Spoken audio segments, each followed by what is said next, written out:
بسم اللہ الرحمن الرحیم نحمدہ ونصلی علی رسولہ الکریم۔ ناظرین اکرام، السلام علیکم ورحمۃ اللہ وبرکاتہ۔ آج یکم محرم الحرام ہے، تو اس سلسلے میں کچھ عرض کرنا چاہتا ہوں۔ یہ مہینہ محرم کا ان 4 مہینوں میں سے ایک ہے جس کو محترم قرار دیا گیا ہے، جس کا احترام کرنا چاہیے، جس میں محرم کا مہینہ ہے، رجب ہے، ذی القعدہ ہے اور ذی الحجہ ہے۔ ان 4 مہینوں کی بہت بڑی عظمت ہے۔ ان مہینوں میں جو عبادت کی جاتی ہے اس کا بھی ثواب زیادہ ہے بنسبت دوسرے اور مہینوں کے۔ اور یہ مسلمانوں کا جو نیا سال شروع ہوتا ہے وہ ہجری سے شروع ہوتا ہے اور وہ محرم کی پہلی سے ہے۔ تو میں آپ تمام حضرات کو، مسلمانوں کو خاص طور پر محرم کے اس ہجری سال کی مبارکباد دیتا ہوں، اور یہ میری آپ حضرات سے یہ گزارش ہے کہ اس مہینے کے احترام کو پیش نظر رکھیں اور خاص طور پر اس مہینے میں زیادہ سے زیادہ عبادتیں کیجیے۔ محرم حرمت والا مہینہ ہے۔ پہلے زمانے میں ان مہینوں میں ظلم و زیادتی کو، لڑائی اور جھگڑوں کو بھی روک دیا جاتا تھا تاکہ مہینے کا احترام پیش نظر رہے۔ مگر بڑے افسوس سے یہ بولنا پڑتا ہے کہ یہ جو مہینے کا پہلا دن ہے یکم محرم، وہ حضرت عمر فاروق کی شہادت کا دن ہے۔ حضرت عمر فاروق کو جو مار لگا تھا، جو آپ کے پیٹھ میں خنجر گھونپ دیا گیا تھا، اس کی شدت کی بیماری سے آپ روبہ صحت نہیں ہو سکے اور یکم محرم کو حضرت کی شہادت ہوئی۔ دوسری بات، حضرت امام حسین کی شہادت بھی 10 محرم کو ہوئی ہے۔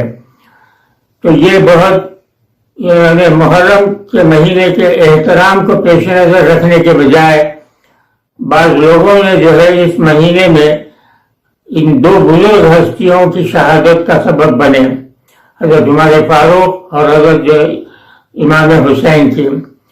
10 محرم قابل عظمت دن ہے۔ اس دن رسول اللہ صلی اللہ علیہ وسلم جب مدینہ شریف تشریف لے گئے تو وہاں آپ نے دیکھا کہ یہود اس دن 10 محرم کو روزہ رکھتے ہیں۔ تو دریافت فرمایا آپ نے کہ روزہ رکھنے کی وجہ کیا ہے؟ تو انہوں نے کہا کہ اس دن موسیٰ علیہ السلام اپنے قوم کو لے کر فرعون سے نجات حاصل کیے تھے اور فرعون کو اللہ نے اس دن غرق کیا تھا، تو اس لحاظ سے حضرت موسیٰ علیہ السلام روزہ رکھتے تھے، اس لحاظ سے ہم بھی روزہ رکھ رہے ہیں۔ تو رسول صلی اللہ علیہ وسلم نے فرمایا کہ موسیٰ علیہ السلام سے قربت ہماری تم سے زیادہ ہے، لہذا آپ نے فرمایا صحابہ کو کہ 10 محرم کو بھی روزہ رکھیں اور مشابہت نہ ہونے کے لحاظ سے ایک دن پہلے 9 محرم کو بھی روزہ رکھیں۔ تو یہ بہت مبارک مہینہ ہے اور اس میں ہمارے کو اپنے اعمال کو صحیح کرنا ہے۔ خاص طور پر میں آپ کو اس طرف اشارہ کرتا ہوں کہ حضرت امام حسین کو 10 محرم کو جب شہید کیا گیا تو آپ نماز کی حالت میں تھے۔ جب لڑائی ہوتی تھی، نماز کا وقت ہو جاتا تھا تو حضرت امام حسین لڑائی کو روک دیتے تھے اور نماز میں مصروف ہو جاتے تھے۔ تو دشمنوں نے دیکھا کہ جب آپ نماز میں مصروف ہیں تو موقع پا کر آپ کو شہید کر دیا۔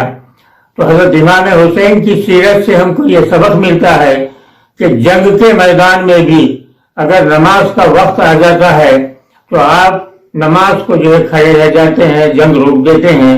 اللہ کا فضل ہے کہ اللہ نے ہم کو امن میں رکھا ہے اور ہم امن میں رہتے ہوئے نماز کے کتنے پابند ہے یہ ہر شخص اپنے آپ کو دیکھ لے۔ خاص طور پر حضرت امام حسین کی محبت کا دعویٰ کرنے والوں سے میرا یہ خیال ہے کہ ان کو یہ سوچنا چاہیے کہ